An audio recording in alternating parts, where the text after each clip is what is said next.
नमस्कार दोस्तों, आज हम डिस्कस करेंगे अल्ट्रासोनिक टेस्टिंग का जो लास्ट चैप्टर हमारा है उसके बारे में। लास्ट चैप्टर है चैप्टर नंबर 13 का है लास्ट चैप्टर यूटी का, discontinuity and then origin and types. पहले तो हम लोग ये मगजमारी क्यों कर रहे हैं, एनडीटी टेस्ट हम कर रहे हैं, नॉन डिस्ट्रक्टिव टेस्ट करें। नॉन डिस्ट्रक्टिव टेस्ट मतलब मटेरियल को बिना तोड़े हमको पता करना है कि भाई हमारा कुछ इसमें डिफेक्ट है कि नहीं है, या तो कोई डिसकंटिन्यूटी है कि नहीं है। वो करने के लिए पहले तो डिसकंटिन्यूटी क्या है वो तो हमको पता चलना चाहिए। डिसकंटिन्यूटी अगर हमको पता नहीं है तो प्रॉब्लम हो जाएगा। इसी की वजह से पहले हम ये डिस्कस करते हैं कि डिसकंटिन्यूटी है क्या और कितने टाइप्स के डिसकंटिन्यूटी आते हैं। जनरली बहुत सारे लोग होते हैं ना कि भाई जब मोल्डिंग होता है, कास्टिंग होता है, उसका भी यूटी करने जाते हैं। कुछ लोग हैं वो शटडाउन में भी यूटी करने जाते हैं।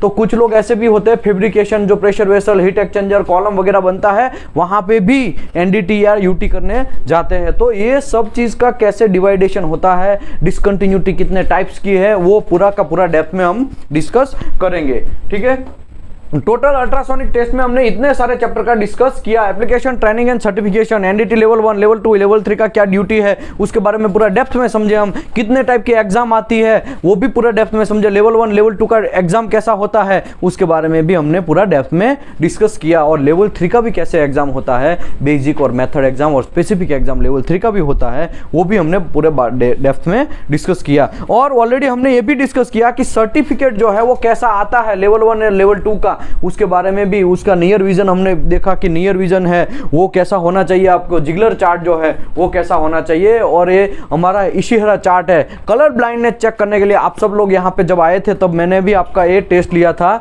कलर ब्लाइंडनेस का। तो क्यों लिया था उसके रीजन जो है वो भी हमने चैप्टर नंबर 1 में डिस्कस किए। चैप्टर नंबर 2 में प्रिंसिपल के ऊपर डिस्कस किया। ऐसा करते करते अभी हम लोग पहुंचे हैं लास्ट चैप्टर नंबर 13 जिसका नाम है discontinuity then their origin and types. अभी डिसकंटिन्यूटी का तो मैंने आपको बोल दिया, लेकिन देयर ओरिजिन इसका मतलब उसका बर्थ प्लेस, वो कहां से पैदा होता है, डिसकंटिन्यूटी आता क्यों है उसको समझना पड़ेगा और उसके टाइप्स को समझना पड़ेगा, डिसकंटिन्यूटी के टाइप के बारे में। तो ये हम पूरा डेप्थ में डिस्कस करने वाले हैं। Welcome my friend, myself Vishal Damelia. मैं आपका सभी का वेल्डिंग नॉलेज में स्वागत करता हूं। हमारा यूट्यूब जो चैनल है उसका नाम है वेल्डिंग नॉलेज। आप सर्च मारेंगे तो प्लेलिस्ट में आपको पूरा का पूरा लाइन बाय लाइन आपको बहुत सारे चैप्टर वहां से मिल जाएंगे। आप वहां से एक्सेस करके आपकी जो रोजिंदा लाइफ है, फैब्रिकेशन है, इंडस्ट्री है, शटडाउन है, उसमें आप वो नॉलेज को यूज कर सकते हैं। प्लेलिस्ट में जाना है, ठीक है, वेल्डिंग नॉलेज के। बाकी यहाँ पे हमारा जो हमारा इंस्टीट्यूट है उसका नाम है वेल्डिंग एंड एनडीटी सर्विसेज। हम यहाँ पे फ्री ऑफ कॉस्ट सभी, कोई भी एग्जाम हो तो आपको फ्री ऑफ कॉस्ट गाइडेंस करेंगे हम लोग। कभी कभी जो बैचेज होती है हमारे वहाँ पे, बैचेज में भी बहुत सारे लोग आते हैं, रहने का भी हम लोग फ्री ऑफ कॉस्ट देंगे। लाइट बिल भी आपको देना नहीं है, गैस बिल भी आपको देना नहीं है, गद्दा भी, सोने का गद्दा भी हम लोग देंगे, आपको कोई फीस नहीं है यहाँ पे, ठीक है। क्योंकि हम लोग किसके हिसाब से काम कर रहे हैं, जोर से बोलो, किससे काम कर रहे हैं? हमारा देश का नाम खराब नहीं करना है। कोई भी कंट्री में आप जाओ तो हमारा देश का नाम खराब नहीं करना है। तो हम लोग जो काम कर रहे हैं वो स्किल इंडिया मूवमेंट के ऊपर काम कर रहे हैं। इसके लिए हमारा कोई फीस नहीं है, ठीक है। ओके, हाँ, खाने का फीस है, ठीक है, खाना वगैरह जो आपको लेना है वो, वरना कुछ लोग बोलेंगे मुझे ये चाहिए खाना, ये चाहिए, तो खाना का हमारे स्कोप में नहीं, ओनली फूड जो है वही आपके स्कोप में है, ठीक है। मेंटेनेंस को खराब नहीं करने का, ठीक है, बोर्डिंग का। ओके, यहाँ पे दीपेश पटेल का नंबर है। जिन लोगों को लेवल 2 या लेवल 3 करना है या तो लेवल 2 का जो सर्टिफिकेट रिन्यूअल करना है वो दीपेश पटेल को कांटेक्ट कर सकते हैं। यहाँ पे मेरा नंबर है विशाल दामेलिया, ये मेरा पर्सनल नंबर है। कोई भी आपको टेक्निकल डाउट हो एएसएमई कोड रिलेटेड तो मुझे आप कांटेक्ट कर सकते हैं, वेल्डिंग रिलेटेड कांटेक्ट कर सकते हैं, और एनडीटी रिलेटेड कोई भी डाउट है तो कांटेक्ट कर सकते हैं, ठीक है।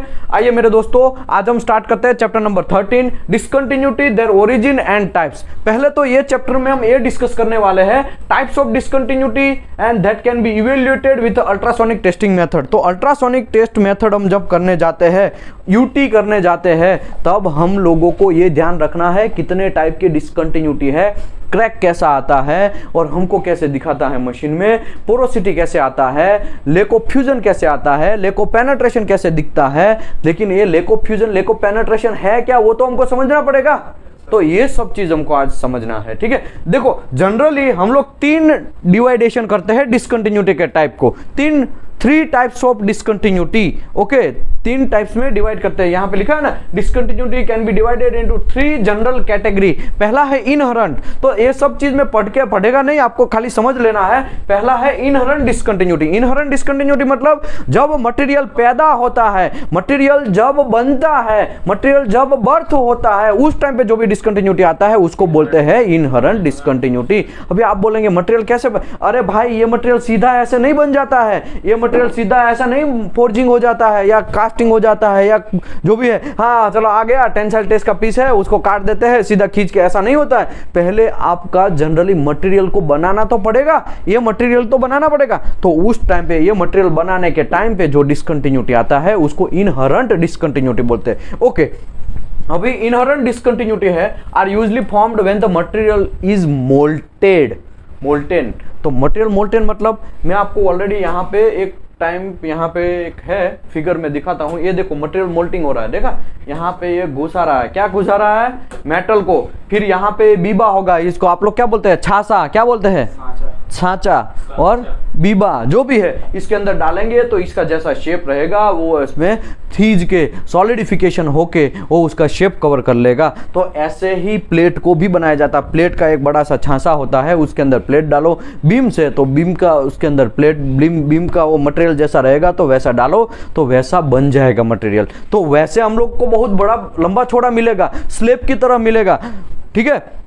तो वो सब चीज हमको काट के तो जितना यूज करना। अभी मुझे ये बोलो, मुझे इतना ही मटेरियल का जरूरत है, तो क्या इतना बड़ा मैं प्लेट लेके आएगा?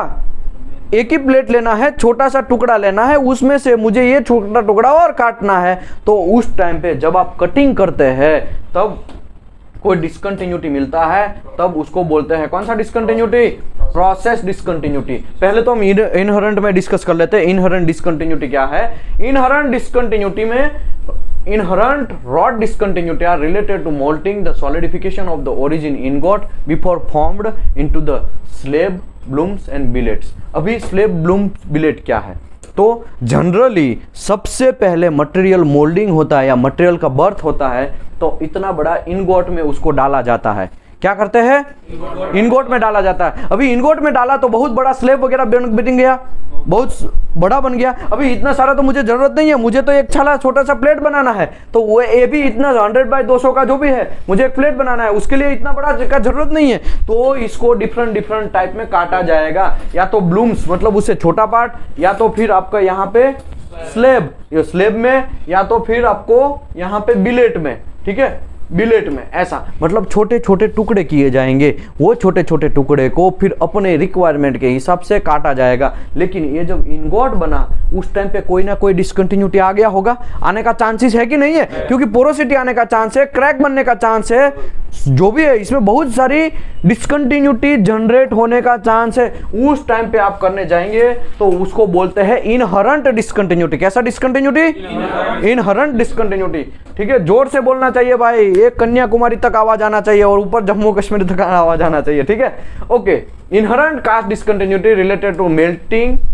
इनहेरेंट डिसकंटिन्यूटी कैसा होगा? मेल्टिंग करेंगे तब, या तो कास्टिंग करेंगे तब, या तो उसका solidification of the cast article. देखो अभी मैं आपको कार्बन स्टील या स्टेनलेस स्टील की बात करता हूँ। जनरली वो 1200 डिग्री सेल्सियस से लेके 2400 सेल्सियस डिग्री टेम्परेचर रहेगा। जब उसको ऐसे डाला जाएगा ना, एकदम लावा जैसा रेड कलर का रहता है ना, उसको जब डाला जाएगा तो इतना टेम्परेचर रहेगा। जैसे ही हम डालेंगे ना, उसका टेम्परेचर सडनली फॉल होना स्टार्ट होगा। कैसा होगा? सडनली फॉल होना स्टार्ट होगा। आप देखते रह जाओगे, पलक झपकाओगे तो बहुत सारा उसका टेम्परेचर गिर गया होगा, मतलब कम हो गया होगा। उसको तो एटमॉस्फेरिक से रहने का आदत है ना, एटमॉस्फेरिक से रहने का आदत है, 16 या 35 या 40 डिग्री पे रहने का आदत है, तो वो तुरंत गिरेगा। और वो तुरंत जो गिरता है ना, उसी टाइम पे डिसकंटिन्यूटी आने का चांसेस है। तो वो डिसकंटिन्यूटी को हमको फाइंड करना है, उस डिसकंटिन्यूटी को हम अल्ट्रासोनिक टेस्ट में दिखाना है कि हाँ यहाँ पे देखो भाई, यहाँ पे क्रैक आया है, नहीं चलेगा। जैसे ही आपने ट्रांसड्यूसर ऐसे ऐसे हिलाया और पता चला, ये थोड़ा मशीन निकालो तो, ठीक है। Okay, processing discontinuity. अभी देखो आपने यहां पे बना तो दिया है इनगोट, लेकिन ये इनगोट को काटना पड़ेगा। इतना बड़ा इनगोट तो मुझे जरूरत नहीं है, गैस कटिंग से काटेंगे, या तो फिर ये काटने के बाद मुझे छोटे छोटे वेल्डिंग करने हैं, पार्ट करना है, ग्राइंडिंग करना है, मशीनिंग करना है, वो सब चीज तो करना पड़ेगा। तो उस टाइम पे डिसकंटिन्यूस गलत मशीनिंग हो गया, चलो तो वो भी एक डिसकंटिन्यूटी है ना। मशीनिंग का एक स्लॉट से ज्यादा यहाँ पे ज्यादा कट गया तो भी हो सके। ग्राइंडिंग मारने के टाइम पे जब ग्राइंडर है उसने ज्यादा ग्राइंड कर दिया तो भी डिसकंटिन्यूटी आने का चांस है। फोर्जिंग करने के टाइम पे हमने उसको ज्यादातर मारा लेकिन उसके अंदर क्रैक जनरेट हो गया तो वो भी चांस है। उस टाइम पे छोटा छोटा प्रोब निकालो ट्रांसड्यूसर, उस टाइम पे जो डिसकंटिन्यूटी आएगा तो उसको बोलते हैं कौन सा discontinuity? Process discontinuity are usually related to the various manufacturing process such as machining करेंगे तब आएगा डिसकंटिन्यूटी, या तो फॉर्मिंग करेंगे तब आएगा। एक्सट्रूडिंग, एक्सट्रूडिंग मतलब खींचना, चिंगम जैसे ऐसे खींचते हैं ना, तो मटेरियल को भी ऐसे जब गर्म रहता है तो हॉट एक्सट्रूडिंग या कोल्ड जो भी है आपको रिक्वायरमेंट के हिसाब से इसको खींचा जाएगा। जब खींचेंगे, मुझे ये बोलो ये है क्या है? इलेक्ट्रोड है, किसका है? ER309L, क्या लिखा है? ER309 का। ये फिलर है, इलेक्ट्रोड तो नहीं है, फिलर है। क्या बोलते हैं? इलेक्ट्रोड ये है, ठीक है, इसको इलेक्ट्रोड बोलते हैं, ठीक है। तो अभी मुझे ये बोलो इतना सारा मुझे ये इलेक्ट्रोड बहुत सारे बनाने हैं तो क्या मैं इसको इनगोट से डायरेक्ट बना लेगा? डायरेक्ट बनेगा? ये नहीं बनेगा। इसके लिए मुझे पहले ब्लूम्स में ट्रांसफर करना पड़ेगा, छोटे पार्ट में कट करना पड़ेगा। ब्लूम्स के बाद मुझे बिलेट्स में कट करना पड़ेगा। बिलेट के बाद मुझे रोड एंड राउंड बार जो भी चाहिए वो मिलेगा। ऐसे ही नहीं बन गया चलो भाई, हाँ चलो हो गया ना, एक काम करो मुझे इलेक्ट्रोड दे दो ताकि ऐसे ही आ जाता है। ऐसा नहीं है, इसमें बहुत सारी प्रोसेस होंगी।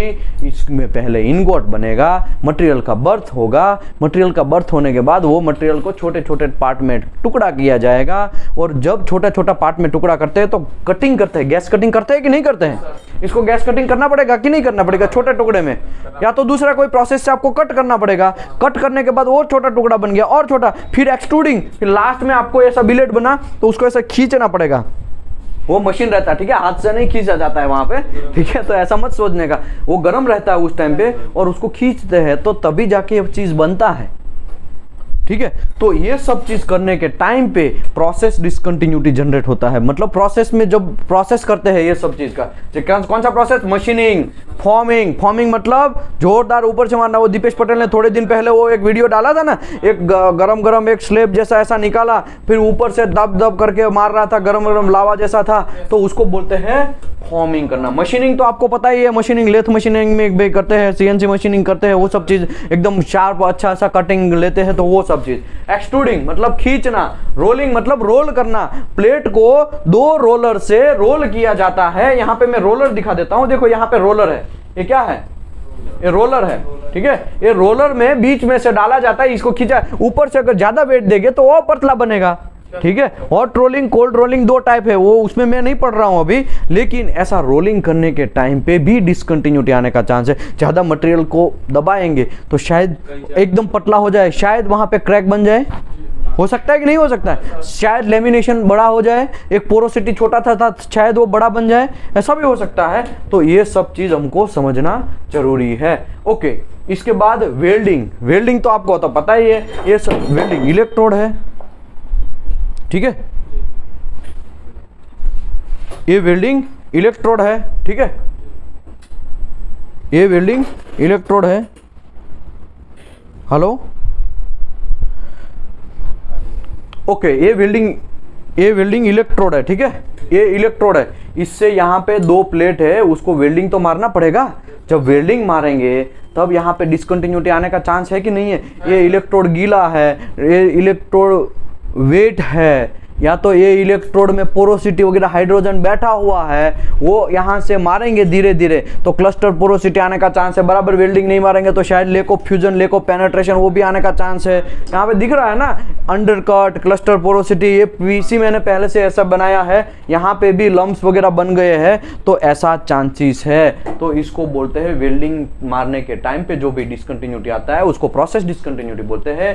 Heat treating, there are 7 types of heat treatment. कितने टाइप्स की हीट ट्रीटमेंट है? 7 type of heat treatment. Tempering, wash tempering, mar tempering, normalising, post weld heat treatment, post weld heat treatment, और कौन सा बच गया? हार्डनिंग, और एक लास्ट बच गया, कौन सा? सॉल्यूशन एनिलिन, ऐसा ऐसे तो बहुत सारे टाइप्स के अपने अपने हिसाब से, लेकिन generally material science and metallurgy के हिसाब से अगर बोला जाए, अगर माय पॉइंट ऑफ व्यू से बोला जाए तो 7 टाइप्स की हीट ट्रीटमेंट है। वो हीट ट्रीटमेंट में कूलिंग, शॉकिंग, वो सब चीज होता है। जनरली है ना, क्या होता है, मटेरियल को सडनली गर्म किया जाता है। सडनली गर्म करेंगे तो मटेरियल की भी फटेगी ना, प्रॉब्लम होगा ना कि नहीं होगा। तो उस टाइम पे जो डिसकंटिन्यूटी आता है उसको बोलते हैं प्रोसेस डिसकंटिन्यूटी। उसके बाद प्लेटिंग वगैरह सब करेंगे तो भी डिसकंटिन्यूटी आएगा, तो उसको बोलते हैं प्रोसेस डिसकंटिन्यूटी। अभी सर्विस डिसकंटिन्यूटी, भाई मेरा मटेरियल तैयार हो गया है, वेल्डिंग मारना, मार के मशीनिंग करके मटेरियल का बर्थ हो गया, उस टाइम पे भी कोई डिसकंटिन्यूटी नहीं आया, या तो आया है तो ये वो प्रोसेस में पकड़ा जाएगा, अगर नहीं भी पकड़ा गया तो सब ओके है, यहाँ पे भी चिपक गया तो यहाँ पे सर्विस डिसकंटिन्यूटी में जाते हैं। तो जब ये पार्ट सर्विस में जाएगा, सर्विस मतलब अंदर से फ्लूइड फ्लो होना स्टार्ट होगा, गैसेज फ्लो होना स्टार्ट होगा, उसको प्रोटेक्शन वगैरह सब चीज प्रोसेस में जब मटेरियल जाएगा, आपने देखा होगा ना बड़ी बड़ी रिफाइनरी होती है, उसमें से अंदर से कार्बन जाता है, सॉरी अंदर से मीथेन, इथेन, प्रोपेन, ब्यूटेन, वो सब चीज फ्लो, गैस फ्लो होते रहते हैं। कभी कभी सीएनजी जाता है, हमारे घर में भी गैस का सीएनजी का आता है ना, गैस का पाइपलाइन आता है ना, उसमें भी तो इरोड कोरोड होने का चांस है। कैसा इरोड कोरोड होने का चांसेस है, कोरोजन होने का चांसेस है ना। मैं आपको जनरली बोलता हूं ना कि बिगेस मतलब पेंटिंग एंड ब्लास्टिंग जो है उसको हम लोग नंबर 1 पे देते हैं। सबसे ज्यादा पैसा किस में है, पेंटिंग बिगेस में, या तो नेस में या एसएसपीसी में, उसमें सबसे ज्यादा पैसा। उसका रीजन क्या है, क्योंकि कोई भी इंडस्ट्री में जाओगे साला उसका तो जरूरत पड़ने ही वाला है, बिगेस वाले का या नेस वाले का या एसएसपीसी वाले का, उसका जरूरत पड़ेगा ही पड़ेगा।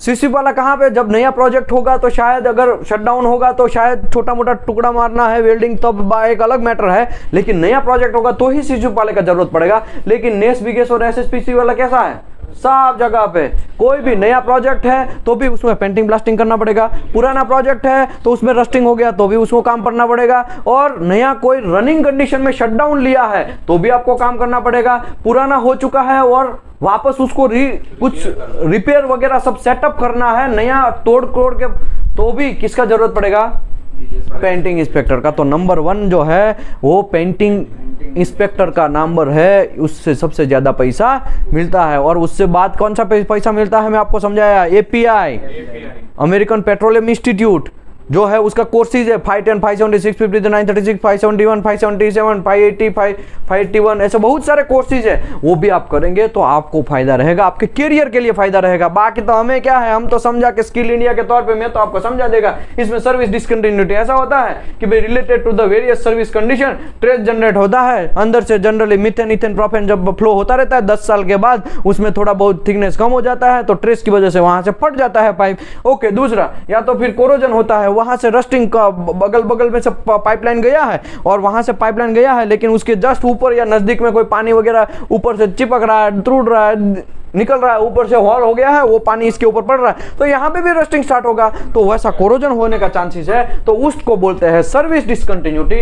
और फटिग्स भी है, उसको खींचने के बाद वहां पे कोई कंटिन्यूअस लोड लगता है, एक ही मटेरियल है, यहाँ पाइपलाइन है लेकिन इसके ऊपर बार बार लोड लगता रहता है तो भी उसमें क्रैक आने का चांसेस है या तो कोई डिसकंटिन्यूटी पैदा होने का चांसेस है। ओके, और इरोजन तो ऑलरेडी मैंने समझाया है, कोई भी पाइप है, पाइप के अंदर से फ्लूइड जाता रहता है, कंटिन्यूअस फ्लूइड जाता रहता है तो वो फ्लूइड भी अंदर घिसेगा ना, ये पाइप घिसेगा कि नहीं घिसेगा।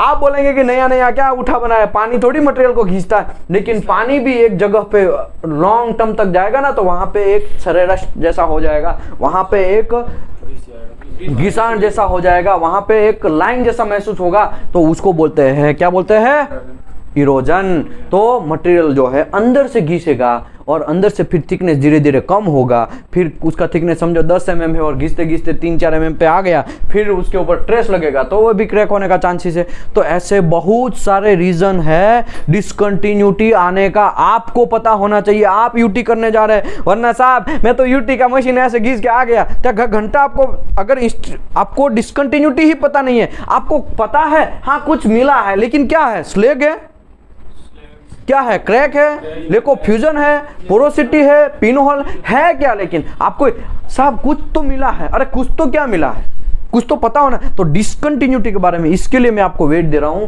ये जो चैप्टर है ना बहुत इंपॉर्टेंट है। कुछ लोग है ना इसको 3-3, 4-4 बार करो। जो लोग ऑफलाइन वाले हैं उसको तो मैं करवा ही दिया, लेकिन ऑनलाइन वाले भी घुमा घुमा के उसको बार बार करो। ये चैप्टर बहुत इंपॉर्टेंट है। ओके, आगे बढ़ते हैं। During the manufacturing process many discontinuity there are subsurface will be made in open to the surface of the machining and grinding. अभी देखो यहाँ पे भाई इनगोट है, क्या है ये इनगोट है। इसमें यहाँ पे शायद कोई पोरोसिटी था, क्या था पोरोसिटी, या तो कोई क्रैक था, ठीक है, कोई कुछ भी था। यहाँ पे हमने इसको ऐसा पार्ट किया, क्या किया, ऐसे काट कर दिया, तो थोड़ा इसमें रहा, थोड़ा ऊपर रहा, तो ओपन हो गया ना, अभी ओपन टू द सरफेस हो गया ना, ये चीज यहाँ पे ट्रांसफर ऐसा हो गया ना। तो मतलब भले ही पहले छुपा हुआ डिसकंटिन्यूटी है, लेकिन उसको मशीनिंग या तो ग्राइंडिंग करेंगे तो शायद वो ओपन टू द सरफेस हो जाएगा, शायद वो डिसकंटिन्यूटी हमको दिखने लगेगा। पहले इसमें दिखेगा, यहाँ पे कोई डिसकंटिन्यूटी है वो तो दिखेगा नहीं, दिखेगा अंदर है, लेकिन शायद वो उसको कटिंग करने के टाइम पे शायद वो दिख जाए। तो इसको बोलते हैं ओपन सरफेस डिसकंटिन्यूटी जो है सब वो दिखना स्टार्ट होगा, अदर पहले से सब सरफेस में अगर है तो, ठीक है। ओके, इसके बाद remember that the discontinuity are not necessary defect. ये याद रखो, डिसकंटिन्यूटी है क्या, ये आपको डिफेक्ट बोलना नहीं है। याद रखो, आप यूटी करने जाओ, पीटी करने जाओ, या तो एमटी करने जाओ, मैग्नेटिक पार्टिकल टेस्ट करने जाओ, या तो फिर आप डीपीटी करने जाओ, आपको पहले क्या बोलना है, डिसकंटिन्यूटी बोलना है। साहब मेरे को एक डिफेक्ट मिला, ऐसा नहीं बोलने का। आपको एक्सेप्टेंस क्राइटेरिया मैंने समझाया है ना, एक्सेप्टेंस क्राइटेरिया इतने mm तक एक्सेप्ट होता है। लीनियर इंडिकेशन किसको बोलते हैं, राउंडेड इंडिकेशन कौन किसको बोलते हैं, वो इंडिकेशन पहले फाइंड करो और लीनियर है कि राउंडेड है, इसके बाद एक्सेप्टेंस क्राइटेरिया में जाओ। हाँ भाई ये तो रिजेक्ट है, तब जाके रिजेक्ट है तो कौन सा है, क्रैक है या जो भी है वो, पर तब नाम दो उसको, लेकिन पहले क्या बोलना है आपको, डिसकंटिन्यूटी बोलना है, ठीक है। आगे बढ़ते हैं। The indication that is found in inspector is called discontinue until it is the identify evaluation and effect of the service of the part. जब तक आपको डिफेक्ट नहीं बोलना है, जब तक वो आपको ऐसा नहीं लगता है कि एक्सेप्ट है या तो रिजेक्ट है। एक्सेप्ट है तो डिसकंटिन्यूटी है, लेकिन रिजेक्ट है तो फिर उसका नामकरण करना है, ठीक है, फोइबा जैसा। आगे बढ़ते हैं। ये तो मैंने आपको समझा ही दिया, अभी इसमें मुझे ज्यादा पढ़ने का नहीं है। यहाँ से स्लेब कट होता है छोटा छोटे टुकड़े में, इसके बाद है प्लेट बनता है। प्लेट आप बोलते हैं ना प्लेट कैसे बनता है, तो देखो यहाँ पे ये इनगोट में से पहले बड़ा सा एक बनेगा, इनगोट में से बड़ा सा मटेरियल का बर्थ होगा, बर्थ होने के बाद छोटे छोटे टुकड़े में उसको काटा जाएगा, जो चाहिए वो मिलेगा। अदरवाइज किसी को ब्लूम्स में से किसी को आई सेक्शन बनाए, टी सेक्शन बनाए, चैनल बीम बनना है, या तो कॉर्नर सेक्शन या रेल पार्ट बनाना है, स्पेशल रोल पार्ट बनाना है, जो भी है। अदरवाइज आपने देखा होगा ऐसा बहुत सारा कॉइल जो है, प्लेट का कॉइल छोटा छोटा थिकनेस रहेगा, प्लेट का कॉइल आपने किसी ने ट्रक में देखा है ऐसा जाते हुए? जब हाईवे पे आप निकलते हैं ना बस में, तब ऐसा ट्रक बहुत सारे जाते रहते हैं, आपने देखा है कि नहीं देखा है कि ऊपर से गया? देखा है ना, तब अच्छा है। तो ये जो कॉइल है वो भी पहले कहाँ किस में से बनेगा, इनगोट में से ही आते आते बनेगा, ठीक है। इनगोट में से आया स्लेब, स्लेब में से प्लेट बना, प्लेट में से फिर यहाँ पे ये शीट बना, शीट में से शायद कॉइल बनेगा, अदरवाइज शीट मेटल इंडस्ट्री में इसका यूज होगा, या वेल्डेड पाइप या ट्यूब बनेगा, या फॉइल बनेगा। फॉइल मतलब एकदम पतला सा, ठीक है। फॉइल यहाँ पे नहीं है मेरे पास, वरना मैं आपको फॉइल बताता, ठीक है। फॉइल बनाना है, फिर या तो फिर आपको जो भी है छोटे छोटे टुकड़े में उसको जैसा रिक्वायरमेंट है गास्केट वगैरह में बनाना है, तो उसके हिसाब से पार्ट को अलग अलग आप यूज कर सकते हैं, ठीक है। यहाँ पे इलेक्ट्रोड बनाया है इन लोगों ने, कहाँ से बनाया है, ब्लूम्स में से, ब्लूम्स में से बाद बिलेट हुआ है, बिलेट के बाद इलेक्ट्रोड बनाया है, फिर रोल्ड सीमलेस ट्यूब पाइप वगैरह जो भी चाहिए, बार वगैरह चाहिए, वो सब चीज बनाया है। तो इसमें ज्यादा मुझे पढ़ना नहीं है। या अभी sequence of operation obtaining the different shape, अभी सीक्वेंस, पहले सीक्वेंस क्या, सब चीज मोस्टली रोलिंग मिल से ही बनता है, याद रखो, मोस्टली, मैं मोस्टली बोल रहा हूँ, ठीक है। तो रोलिंग मिल से, जो रोलिंग मिल में जो लोग जाएंगे वो गरम गरम लावा जैसा रहेगा, और वहां से अलग अलग डिफरेंट टाइप का कोई है, यहाँ पे हॉट रोल है या स्लेब है या बिलेट है या ब्लूम्स है, उसको अपने हिसाब से रोल करते करते, जिसको आई सेक्शन चाहिए वो, जिसको रोड जैसा चाहिए वो, जिसको प्लेट वगैरह चाहिए वो, वैसे करके आपको सब चीज जो एंड प्रोडक्ट मिलता है, सीधे आपके घर में जो एंड प्रोडक्ट आता है उसके ऊपर बहुत कांड होता है, ठीक है, बहुत सारा काम होता है। ओके, अभी हम बात करते हैं classification of discontinuity by origin, मतलब जब जन्म होता है तब कौन सा डिसकंटिन्यूटी आता है। हमने तो समझ में आ गया कि इनहेरेंट डिसकंटिन्यूटी पर मटेरियल का जन्म होता है तब, मटेरियल का बर्थ होता है तब, लेकिन उस टाइम पे क्या क्या डिसकंटिन्यूटी आने का चांस है। Non metallic inclusion, non metallic inclusion मतलब समझो कार्बन स्टील का मुझे मोल्डिंग या इनगोट बनाना है। क्या बनाना है? कार्बन स्टील का। अभी मैं उसके ऊपर से लावा गरम गरम है कार्बन स्टील का डाल रहा हूं, लेकिन पहले से ही भाई साहब वहां पे एल्यूमिनियम का छोटा टुकड़ा पड़ा है, या तो कोई प्लास्टिक का या कचरा या मिट्टी वगैरह पड़ा है। क्या है? मिट्टी वगैरह अरे पूरा साफ नहीं करेंगे। अगर बीबा है, छाछा है, उसको प्रॉपर्ली, छाछा क्या बोलते हैं आप लोग? छाछा, उसको प्रॉपर्ली साफ नहीं करेंगे तो क्या होगा? वहां पे वो भाई साहब चिपक जाएगा, रहेगा, ऊपर से आएगा तो उसमें दब जाएगा, तो उसको बोलते हैं नॉन मेटालिक इंक्लूजन। क्या बोलते हैं? Non metallic inclusion. स्लेग कचरा भी हो सकता है, ऑक्साइड भी हो सकता है, सल्फाइड भी हो सकता है। Present in origin ingot, present in original ingot, पहले ही भाई साहब वो वहां पे अपना कुल्ला टिका के बैठा है। ठीक है, ओके। ब्लो होल्स या पोरोसिटी। ब्लो होल्स पोरोसिटी मतलब जब आप गरम गरम लावा जितना डालेंगे तो उसमें से गैस भी भाप आएगा ना, गैस आएगा ना, वो गैस को बाहर निकलना था, लेकिन डालने के बाद उसमें भी गैस जनरेट होगा ना, वो गैस को बाहर निकलना है, लेकिन ऊपर से आपने क्या कर दिया है? मिल्क को डाल दिया है, तो वो गैस अंदर ही रह जाएगा, उसको तो बाहर निकलना है, लेकिन वो फिर सॉलिडिफिकेशन होना स्टार्ट हो जाएगा। उसी की वजह से वो जो गैस है वो बाहर नहीं निकल पाएगा, तो उसको बोलते हैं ब्लो होल या तो porosity. Are formed in gas when the insoluble of the molten metal and entrapped when the porosity molten solidification. जब सॉलिडिफिकेशन जल्दी मैं आपको बोला ना 1200 से 2400 डिग्री, कितना डिग्री? 1200 से 2400 डिग्री सेल्सियस का इतना टेम्परेचर होता है। समझो मैं यहाँ ये इनगोट है, क्या है? इनगोट है। ठीक है, अभी मैंने यहां से डालना स्टार्ट किया। किसको डालना स्टार्ट किया? मेटल को। ऐसा रेड कलर का ही आता है। ठीक है, ऐसा किया, यहां से ऐसे ऐसे बैठना उसने स्टार्ट किया। ठीक है, ऐसा ऐसा, लेकिन यहाँ पे शायद गैस जनरेट हुआ होगा, वो गैस को बाहर निकलना है, लेकिन यहाँ पे तो सॉलिडिफिकेशन हो चुका है। अभी कैसे बाहर निकल पाएगा? क्या सॉलिडिफिकेशन को तोड़ के फाड़ के बाहर निकलेगा? नहीं निकल पाएगा, वो उसकी भी फटेगी। तो उसी की वजह से वो वहां पे बैठा रहेगा, और नीचे जो है यहाँ पे इतना पोरोसिटी या तो फिर क्रैक वगैरह जब ये छोटे छोटे टुकड़े में यहाँ पे ऐसे ऐसे वो बैठ जाएगा, और उसको बोलते हैं पोरोसिटी या तो ब्लो होल्स। पाइप मतलब यहां से ऊपर से मैंने मटेरियल को डाला है, इनगोट किया है, तो यहाँ पे एक ऐसा जैसा डिसकंटिन्यूटी बन जाएगा, उसको बोलते हैं pipe. Segregation are occur when the distribution of the various element is not uniformly through the ingot. Segregation बहुत important condition is called bending is not usually significant. अभी देखो क्या होगा, यहाँ पे मटेरियल मैंने डाला, क्या किया? अभी सेग्रेशन क्या है? Occur when the distribution of the various element is not uniform. अभी यहाँ पे अच्छे से ऐसे ऐसे बैठना चाहिए था ना, लेकिन ऐसे ऐसे बैठेगा तो ये जगह रह गया ना, ये जगह रह गया ना, तो उसी की वजह से सेग्रेशन वगैरह डिसकंटिन्यूटी आने का चांसेस है। When the ingot is further process slab blooms and billet, उसका वापस फिर प्रोसेस करेंगे। इनगोट का क्या करेंगे process? Slab blooms and billets में। यहाँ पे मैंने समझा है ना, ये इनगोट का हम लोग स्लैब बनाएंगे, ब्लूम्स स्लैब या बिलेट बनाएंगे, तो उसका फर्दर प्रोसेस करेंगे। तब उसने क्या लिखा है? When the ingot is further processed into slab, blooms and billet, it is possible to the above discontinuity change the size and shape.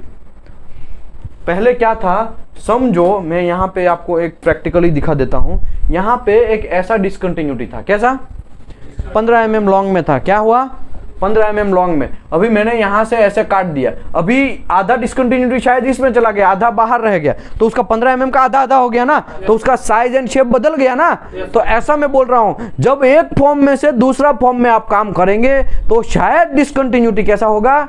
Change हो जाएगा। ऐसा होने का चांस है, इसके लिए यहाँ पे लिखा है, तो मुझे वापस नहीं पढ़ रहा हूँ। ठीक है, The discontinuity after rolled and formed is called lamination and stringer or seams depending on the type of the processing and original discontinuity. अभी देखो, जब आप रोल करेंगे, रोलिंग करेंगे, तब क्या होगा? मटेरियल के ऊपर फोर्स आएगा। मैं आपको एक रोलिंग का थोड़ा दिखा देता हूं।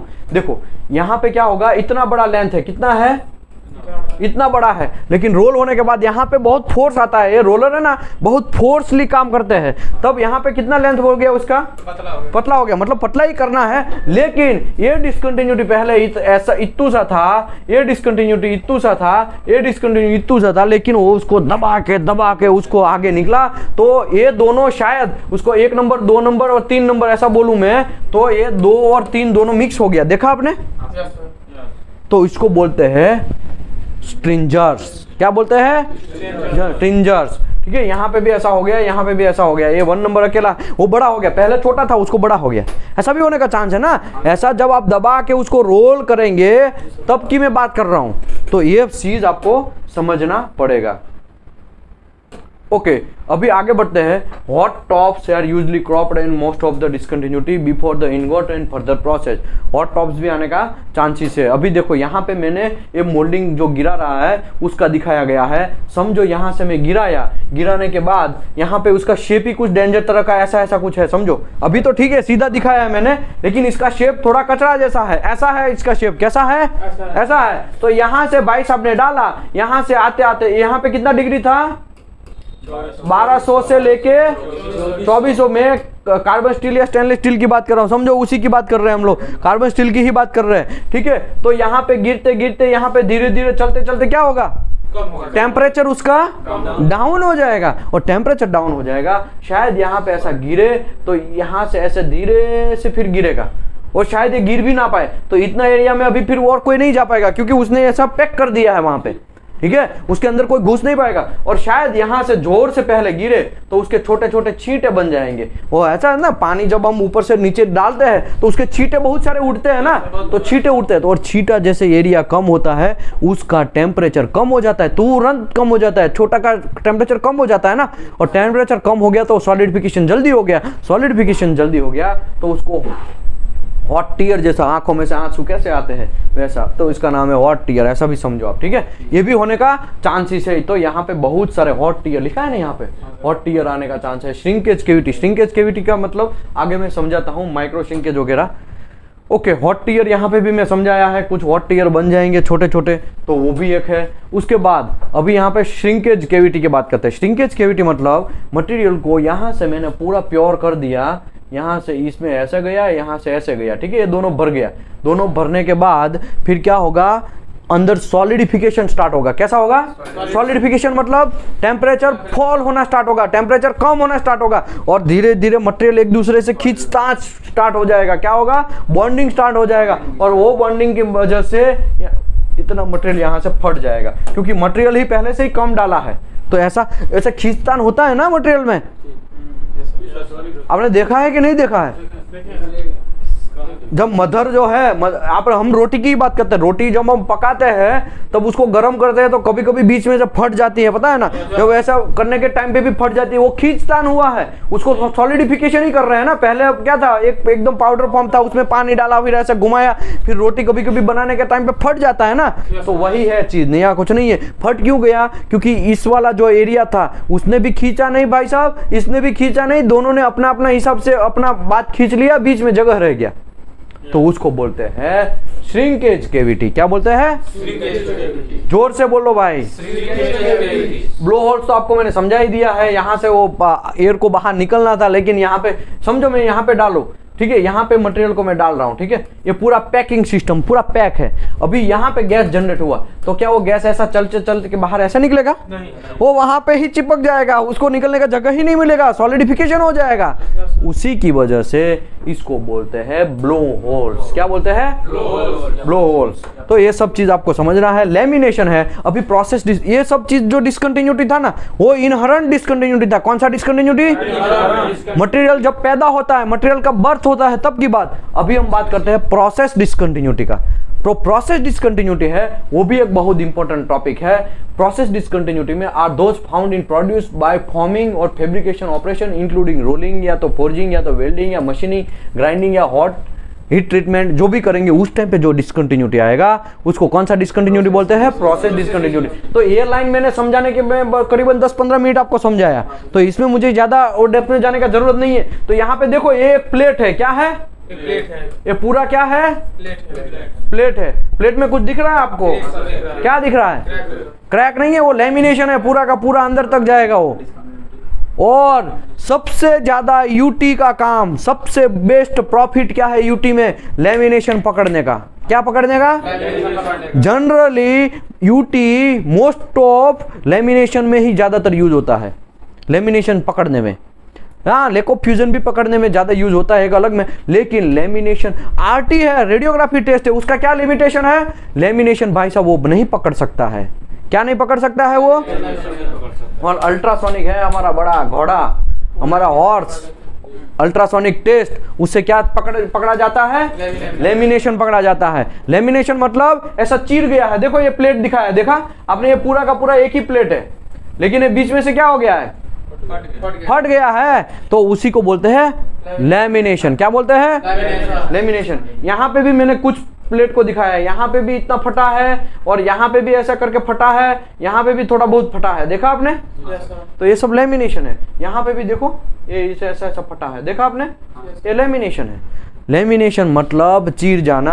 अभी मुझे ये बोलो, ये मेरे पास बुक है, क्या है? ठीक है, ये बुक है, अभी ये एक लेमिनेशन जैसा हो गया, ठीक है, ये लेमिनेशन जैसा हो गया, समझे कि नहीं समझे? ये पूरा का पूरा लेमिनेशन जैसा हो गया है। ओके, आगे बढ़ते हैं, मुझे इसमें ज्यादा डेप्थ में नहीं जाना है, लेमिनेशन आपको पता चल गया है। ओके, अभी ये भी मैंने समझा दिया है। अभी वेल्डिंग डिसकंटिन्यूटी के बारे में डिस्कस करते हैं। वेल्डिंग डिसकंटिन्यूटी बहुत टाइप्स की है। वेल्डिंग डिसकंटिन्यूटी, यहाँ पे मैं एक टेस्ट पीस है, पता है ना, ये टेस्ट पीस में तो मैं आपको डेली पढ़ा रहा हूँ। इसमें पिन होल भी है, क्रैक भी है और अंडरकट भी है, और यही प्लेट में लेको फ्यूजन भी है, लेको पेनेट्रेशन भी है। मैंने ये सब चीज आपको दिखाया है, लेकिन आपको प्रैक्टिकली मैंने ये दिखाया है, लेकिन जनरली कैसा होता है वो थोड़ा देख लेते हैं। यहाँ पे वेल्डिंग डिसकंटिन्यूटी, तो follow the type of process discontinuity, ये भी एक प्रोसेस डिसकंटिन्यूटी का ही पार्ट है, क्योंकि प्रोसेस में हम वेल्डिंग मारना वो एक वन ऑफ द प्रोसेस है, राइट? अभी क्या होगा, यहाँ पे स्टार क्रैक, देखो क्रैक्स के अपने हिसाब से बहुत सारे लोग अपने अपने हिसाब से पार्ट पाड़ते हैं। क्रैक, स्टार क्रैक, तो इसमें कोई दिखा सकता है स्टार क्रैक कहाँ है? इसमें स्टार क्रैक हमने एम्प्टी में पकड़ा था, किसी को याद है? ये प्लेट में, यहाँ पे ये जो है ना, यहाँ पे जनरली ये स्टार क्रैक जो है ना, वो वेल्डिंग स्टार्ट में, वेल्डिंग एंड करने में। वेल्डिंग जब स्टार्ट करते हैं आप, जब वेल्डिंग का शुरुआत करते हैं तब स्टार्ट पॉइंट में आता है, या वेल्डिंग क्लोज करते हैं उस टाइम पे आता है, समझे आप? ओ भाई सोने का नहीं, तब ठीक है। ओके, ट्रांसवर्स क्रैक भी आता है, लॉन्जिट्यूडनल क्रैक आता है, ट्रेस क्रैक आता है, चारों साइड से पकड़ा हुआ है, ऐसे खींचेंगे तो मटेरियल में भी, साइड में भी ऐसा होता है, बहुत सारा ट्रेस पड़ता है, उसकी वजह से ट्रेस क्रैक आता है। पोरोसिटी आपको पता है, यहाँ पे दिखाया स्लैग इंक्लूजन है, वो कचरा है। स्लैग इंक्लूजन क्या है?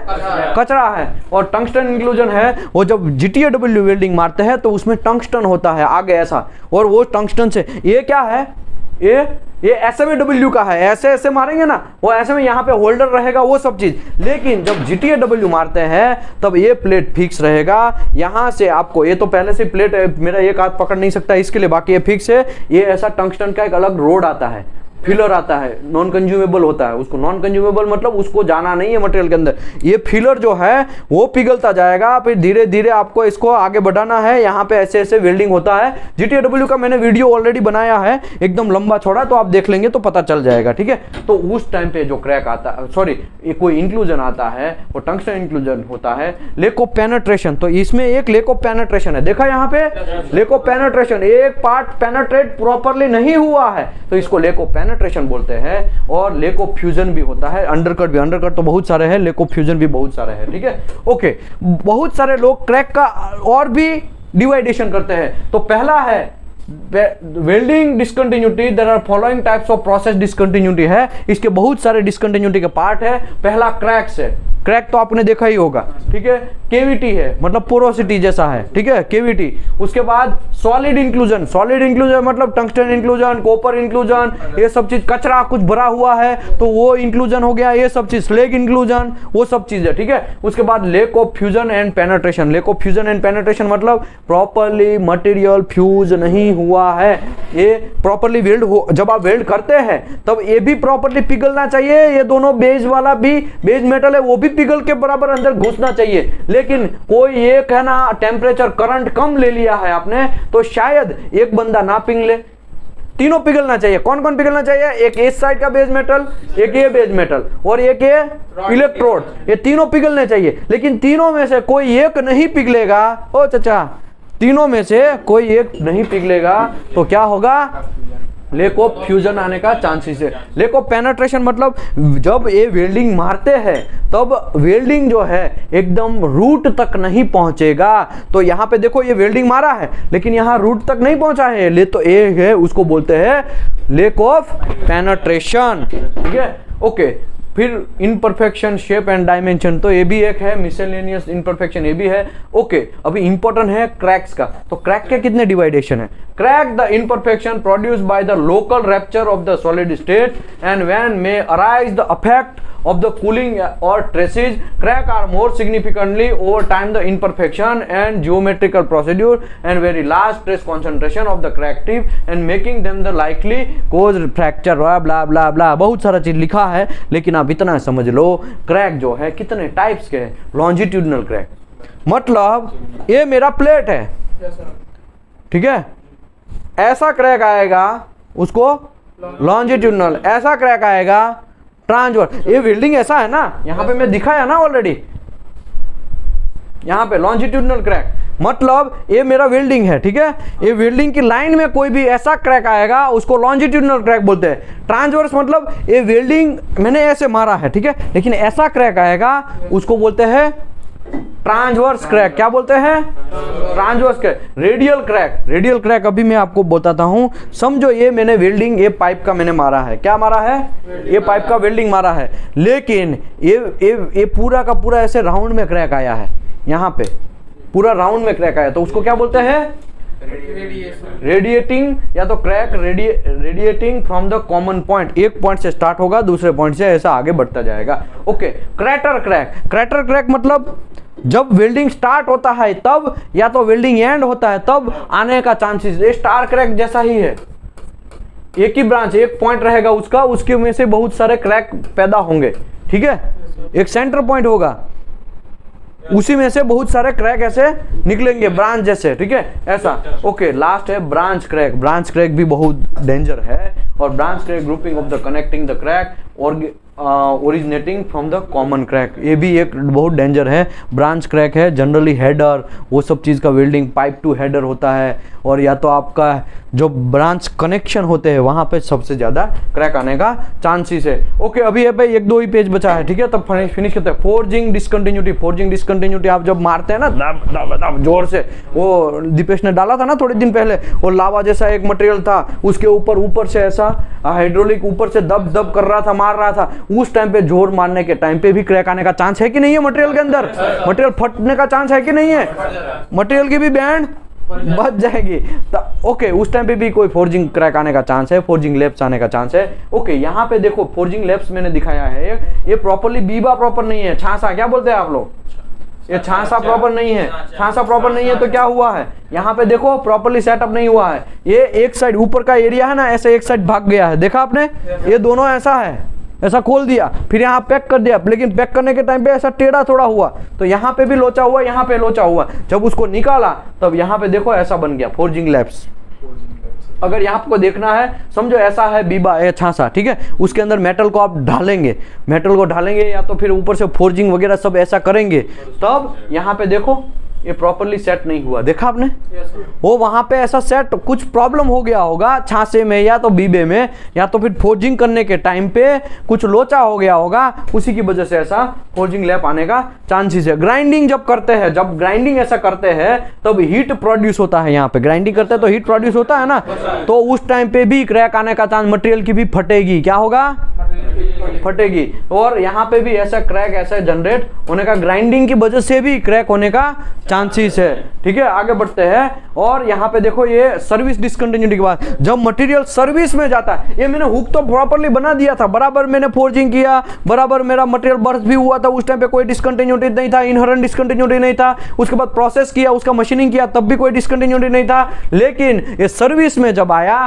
तो सर्विस में उसकी फट गई है, इसको ज्यादा शायद वेट उठाना पड़ गया होगा, तो यहां से क्या हो गया, टूट गया, ठीक है, तो उसी की वजह से भी डिसकंटिन्यूटी आने का चांसेस है। तो यहाँ पे ये चैप्टर क्लोज होता है। Thank you very much. मैं आशा करता हूँ आप सब लोगों को ये इन्फॉर्मेशन मिला होगा। ये चैप्टर को जितनी बार देख सकते हैं, जनरली ये कॉमन चैप्टर है, ठीक है, ये जो चैप्टर है वो कॉमन चैप्टर है, रेडियोग्राफी टेस्ट का भी, मैग्नेटिक पार्टिकल टेस्ट का भी, पेनेट्रेंट टेस्ट का भी, और यूटी का, ठीक है, ये सब का कॉमन चैप्टर है। आप लोगों को ये पूरा सीरीज में मजा आया होगा। Thank you very much. अभी आज के बाद हम दूसरा कोई सीरीज स्टार्ट करेंगे। Thank you very much.